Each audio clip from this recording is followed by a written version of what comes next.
വേലു സൂക്ഷിച്ച്. അവനെന്താ കൊച്ചുകുട്ടിയാ? അവനറിയില്ലേ? കാലം വളരെ മോശാന്നേ. കല്യാണത്തിന് പോകുമ്പോ എന്തിനാ ബുക്സ്? അത് തിരിച്ചു വരെ പോകുന്നതിന് 6 മണിക്കൂർ വേണ്ടി വരില്ലേ? അത്രയും ടൈം എന്തിനാ വേസ്റ്റ് ആക്കണെന്ന് ഓർത്ത് സപ്ലിമെന്ററി എക്സാമിന്റെ ബുക്ക് എടുത്താ. അച്ഛാ, ഇവൻ പറയുന്നതൊക്കെ ഓവർ ആക്ടിങ്ങാ. എനിക്കിത് സഹിക്കാൻ കഴിയുന്നില്ല. ഒന്നെങ്കിൽ എന്നെ ആർക്കെങ്കിലും ദത്ത് കൊടുക്ക, അല്ലെങ്കിൽ അനാഥാലയത്തിലാക്ക. അപ്പ ബോന, അതിന്റെ പേര് വൃദ്ധസദനം എന്നല്ല, അനാഥാലയം. എന്തിനാടി എപ്പോഴും അവനെ സംശയിച്ചോണ്ടേ ഇരിക്കുന്നേ? മോനെ വേലു, നിന്റെ അച്ഛന്റെ ആളുകളുണ്ടല്ലോ, വലിയ അടുപ്പമൊക്കെ കാണിക്കും കേട്ടോ. നീ അതിലൊന്നും വീണേക്കല്ലേ. എന്തിനാ അമ്മ എപ്പോഴും അച്ഛന്റെ ആൾക്കാരെ കുറ്റപ്പെടുത്തിക്കൊണ്ടിരിക്കുന്നേ?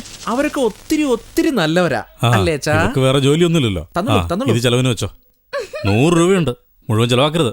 എന്നാ കെട്ടായിട്ട് കിട്ടുമെന്ന് വിചാരിച്ചു, ഒറ്റയായിട്ടാണല്ലോ കിട്ടിയത്. എന്താ? ശരി ശരി, വരട്ടെ. എടാ, എന്താ ഇത് മറന്നോ നീയെ? എന്താ ഇത്?